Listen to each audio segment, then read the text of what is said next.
네, 안녕하세요. SK텔레콤의 이두희라고 합니다. 반갑습니다. 저는 앞선 강연자분들보다 살짝 시간이 좀 작게 할당이 되었는데요. 최대한 빠르게 그리고 집중해서 진행할 테니까 집중 많이 해주세요. 저는 지금 SK텔레콤의 누구나 주식회사라는 주식회사의 대표를 진행하고 있고요. 실제로 저희는 주식회사의 모습으로 진행되고 있는 게 아니라 SK텔레콤 안에 있는 프로젝트 팀이거든요. 근데 프로젝트 팀 이름을 누구나 주식회사로 이름을 지었습니다. 네, 지금 방금 부팅을 했는데요. 그래서 인공지능 플랫폼을 진행을 하고 있는데 제일 제가 부팅해서 좀 말이 많네요. 알려드릴 준비가 되었어요. 꺼놓도록 하겠습니다. 제일 먼저 제가 이제 항상 궁금해하는 게 어떠한 기술 용어가 처음 이제 딱 들었을 때 그게 무엇인지를 물어보는 게 전 제일 중요하다고 생각을 합니다. 그게 어떠한 의미를 갖는지를 계속 되뇌이면서 이 기술이 나한테 어떠한 영향을 줄까에 대해서 고민을 해야 되는데 그냥 뭐 인공지능 아니면 뭐 핀테크 뭐 이런 용어들 되게 많잖아요. 근데 그런 용어들을 그냥 받아들이지 말고 얘가 진짜 뭐지? 라는 생각을 꼭 해봐야 된다고 저는 생각을 하는데요. 첫 번째로 인공지능은 무엇인가라고 생각을 해보면은 사실 인공지능은 요즘에 되게 핫해졌죠. 되게 뜨거워진 감자가 됐고 그전에는 잘 몰랐다가 어려운 용어였다가 최근에 갑자기 떴는데 사실 인공지능은 저 어릴 때에도 있었고 제가 아주 어렸을 때도 제 주변에 인공지능이 있었습니다. 좀 찾아봤는데 인공지능의 제가 제일 먼저 경험한 인공지능이 뭘까를 생각을 해봤더니 검색 결과 이게 나오더라고요. LG가 금성이던 시절, LG가 금성이던 골드스타였던 시절에 만들었던 인공지능 세탁기인데요. 이때도 인공지능이라는 용어를 계속 썼고 인공지능 세탁기, 인공지능 청소기, 뭐 인공지능 에어컨 이러면서 항상 우리 주변에 인공지능이란 말은 되게 녹아들어져 있었습니다. 실제로. 근데 우리가 그걸 인지하지 못했고 그냥 마케팅 용어 중에 하나구나라고만 생각을 했지 이게 진짜 인공지능이야 라고 생각은 안 했었죠. 근데 앞서도 많이 얘기가 됐지만 엄청난 일이 발생한 게 인공지능이 사람을 이겼었죠. 이게 이제 이때가 딱 이제 이때를 잡아가지고 인공지능이란 말이 수면 위에 있다가 물 위로 쫙 올라왔습니다. 이게 이제 우리가 경험한 기술의 대중화라고 저는 생각을 하는데요. 실제로 이거 통계를 찾아보면은 구글 트렌드라는 데서 검색을 해보면은 사람들이 이 용어에 대해서 얼마나 관심을 갖는지가 이제 그래프로 쫙 나오는데 2016년 4월까지 그 누구도 관심을 갖지 않던 인공지능이라는 용어가 2016년 4월이 알파고예요. 이때를 기준으로 한 20배 이상 뜁니다. 근데 실제로 기술이 이렇게 발전을 했냐, 즉 2016년 4월까지는 인공지능이 없었고 갑자기 인공지능이 발전을 했냐라고 하면 그건 아니거든요. 그 전까지는 계속 기술 공부를 하다가 이게 이제 기술이 대중화되면서 사람들이 받아들였고 그러면서 이제 쫙 퍼지게 된 거죠. 그러면 발생하는 일이 사람들이 걱정을 하기 시작합니다. 과연 내 직업도 유효할까? 이런 기사들이 엄청 나는데 인공지능 시대에서도 살아남을 직업이 뭘까? 심지어 판사, 변호사들도 이제 사례들이 인공지능이 판단을 해가지고 너는 뭐 형량 6년 이렇게 판단을 한다. 즉 검사나 판사도 없어지고 의사도 없어지고 다 없어지고 그러면 누가 직업을 하지? 이런 얘기가 되게 많이 나오는데 실제로 그렇게까지 발전을 하지는 이제 먼 나라 얘기라고 저는 생각을 하지만 어쨌든 사람들이 관심을 갖고 그것에 대해서 계속 고민을 하게 되고 그러면은 이게 우리 삶에 계속 뿌리를 내리지 않을까라고 저는 생각을 합니다. 즉 제가 처음에 얘기했던 인공지능은 무엇인가에 대해서 사람들이 고민을 본격적으로 시작을 하게 된 거죠. 실제로 기술은 이게 꾸준하게 연구가 이제 꾸준하게 발전을 하고 이제 어느 순간에 갑자기 0에서 1로 바뀌는 게 아닌데 어떠한 포인트에서 즉 알파고가 튀어나온 시점에서 이제 0이었던 대중의 기술의 발전이 이제 1로 쫙 올라가게 된 케이스인데 이런 케이스는 굉장히 많이 있습니다. 뭐 핀테크도 그랬고 근데 대중화되지 못했던 RFID 같은 기술들은 그냥 아예 없어졌고요. 물론 우리 삶에서 되게 영향을 많이 주고 있지만 대중이 받아들이지 못했고 이것에 되게 또 다른 개념 중에 하나가 IoT라는 게 있거든요. IoT는 실제로 IoT라는 용어가 최신에서 이제 막 언급이 되기 시작했는데 그 전에는 다른 이름으로 많이 불려져서 우리 생활에 녹여져 있었습니다. 그게 바로 임베디드라는 용어인데요. 물론 이거에 이어졌다고 아니라고 주장하는 사람도 있지만 저는 그렇게 생각을 하고 있고요. 인베디드라는 용어로 계속 발전을 했던 산업이 IoT라는 기술의 대중화를 통해서 우리 삶에서 많이 녹아들어졌고, 이제 뭐 에어컨이나 아니면 조명 같은 거를 어플로 끄고 키고 하는 일이 좀 빈번해졌거든요. 그래서 구글 트렌드로 역시 찾아보면은 2014년 전까지 IoT라는 말은 되게 적게 언급이 되고, 인베디드는 그래도 많이 언급이 되다가 이제 저때 타이밍을 기준으로 확 엎어지면서 IoT가 이제 우리 생활에 쫙 퍼지게 됐죠. 실제로 인베디드는 그 전에 우리 생활에 퍼지지 못했어요. 그냥 기술로만 되게 연구가 많이 되어 있고 대중화되지 못했던 기술인데 IoT라는 이름으로 컨버팅해서 우리 삶에 많이 녹아들어졌고 앞으로도 계속 발전할 것 같습니다. 그래서 만든 게 이제 인공지능 누구인데요. SK텔레콤에서 이제 누구라는 걸 통해서 기술의 대중화를 한번 시켜보자. 그 전에는 인공지능이란 게 사실 대중화는 됐지만 우리 삶에까지 다가오진 않았고, 어쨌든 알파고를 통해서 인공지능이 게 있어 하면서 이제 기사가 많이 떴지만 우리 삶에까지는 영향을 안 줬잖아요, 아직.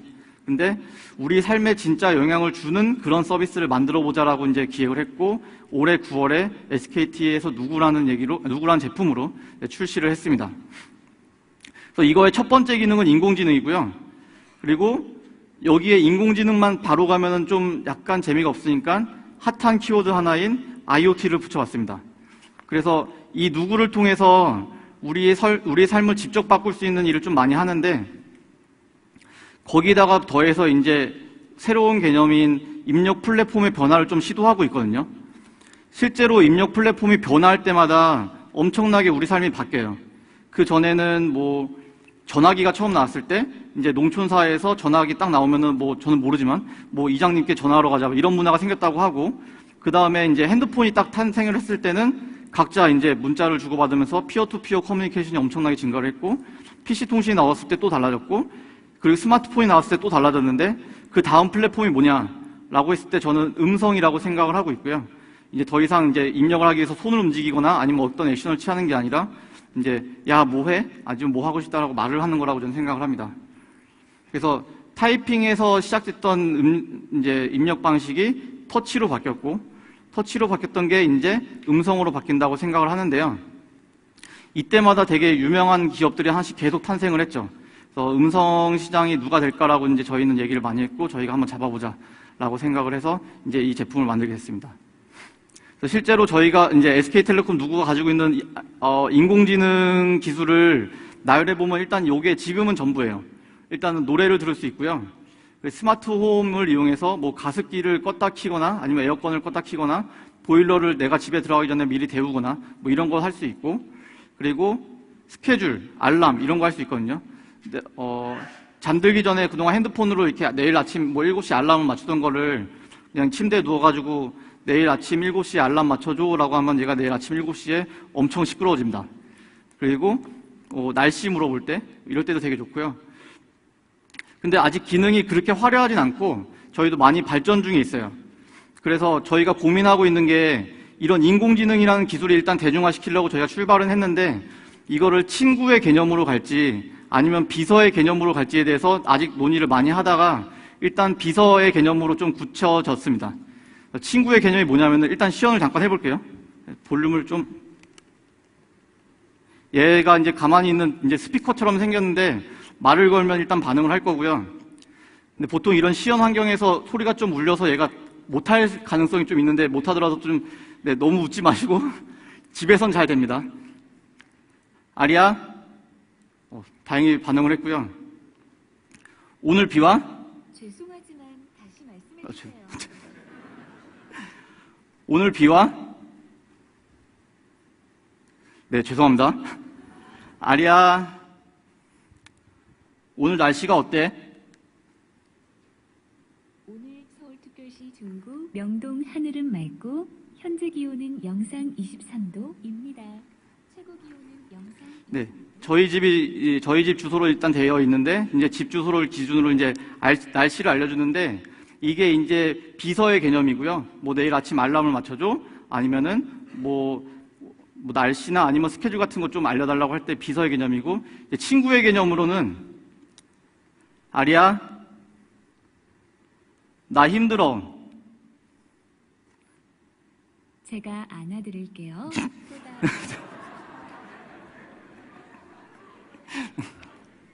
네, 이런 친구의 개념으로 이제 얘기가 이제 개발이 둘 다 진행이 됐는데 이렇게 둘 다 진행되다가 일단은 친구의 개념은 처음에 흥미를 좀 많이 갖긴 하지만 우리의 삶을 바꾸기에는 좀 약간 약하다라고 판단을 했고요. 실제로 이제 비서의 개념으로 좀 많이 진행을 하고 있습니다.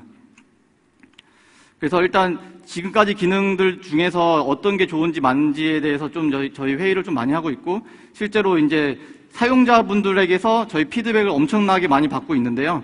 그러면서 이 음성 데이터를 저희가 많이 축적을 하면서 이 데이터를 바탕으로 계속 알고리즘 개선을 실시간으로 하고 있는데 이때 포인트가 기존 제품은 뭔가 내 핸드폰을 업그레이드를 눌러야 되고 아니면 소프트웨어 업그레이드 하시겠습니까? 예, 아니오를 눌러야 되는데 저희는 얘는 그냥 스피커랑 마이크밖에 없는 제품이에요. 실제로 모든 알고리즘 처리는 뒤에 네트워크에서 다 하고 있고요. 따라서 별도의 소프트웨어를 업그레이드 할 필요 없이 얘는 실시간으로 계속 변합니다.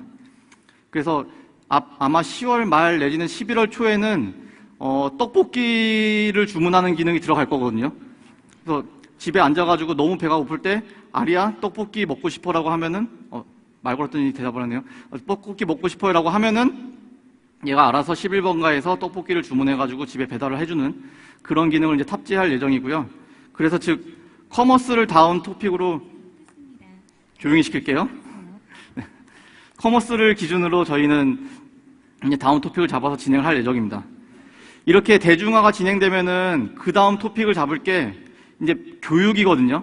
즉 컴퓨터가 처음 나왔을 때 컴퓨터 학원이 막 생겼고 한국이 이제 외국 여행을 갈 수 있는 80년대 말 90년대 초반이 되면서 영어 학원이 엄청나게 생겼듯이 인공지능이라는 토픽이 생겼을 때 이제 이 학습에 대한 열망이 엄청나게 많아지는데 그걸 어떻게 하냐라고 얘기를 좀 많이 듣고 되게 어려운 학문이 아니냐라고 생각을 많이 했는데 제가 한번 교육을 해봤고요. 학습의 대중화, 기술 학습의 대중화를 한번 시도를 해봤습니다. 그래서 알파고가 되게 핫했는데 실제로 바둑을 인공지능으로 짜게 하는 거는 엄청나게 힘들기 때문에 저희는 바둑 말고 알파고 말고 알까기를 한번 해보자. 그래서 알까기를 실제로 하는 인공지능 머신을 비전공자들한테 학생들한테 가르쳐 봤는데 왼쪽이 서울대고요. 여기 동국대학교인데 이 친구들이 직접 알까기를 하는 게 아니라 프로그램을 짜서 그 프로그램이 알까기를 하는 겁니다.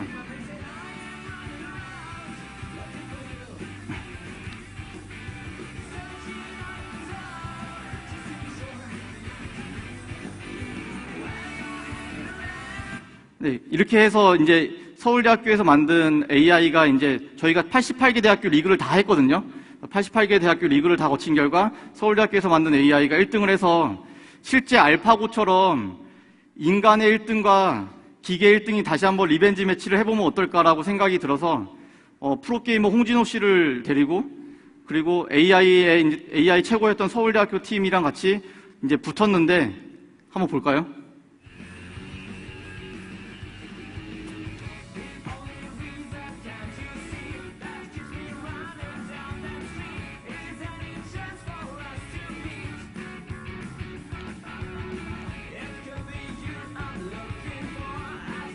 흰색이 홍진호 선수고요. 검은색이 서울대학교 AI입니다.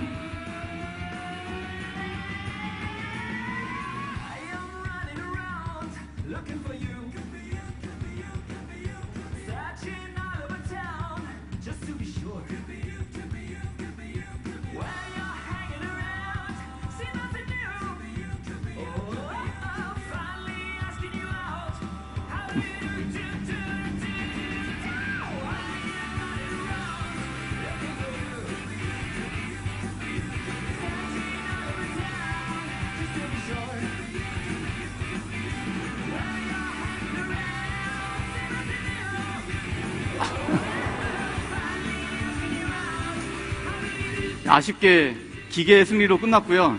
역시나 5번 정도 게임을 해봤는데 저희가 5번 게임을 해봤는데 되게 신기하게 이세돌이랑 똑같은 결과가 나왔어요. 4패 1승을 했고요. 어쨌든 기술의 대중화는 사실 처음에는 되게 그냥 엔지니어들이 열심히 공부했던 결과였지만 어느 포인트에서 알파고랑 아니면 이런 누구 같은 제품을 통해서 대중화가 되는 순간 학습이랑 그리고 문화에 전반적인 영향을 끼치는 플랫폼으로 아예 바뀌게 됩니다. 그래서 이 말씀까지 저희가 드리고 싶었고요. 이상 제 짧은 강연을 마치도록 하겠습니다. 네, 감사합니다. 다음 강연은 재난 현장에서 실제 사용될 소방관용 근력 지원 웨어러블 로봇 하이퍼 R1을 개발하신 로봇 전문기원 FRT의 장재호 대표님께서 웨어러블 로봇 더 나은 세상을 향한 한 걸음으로 강연을 해주시겠습니다. 네, 감사합니다.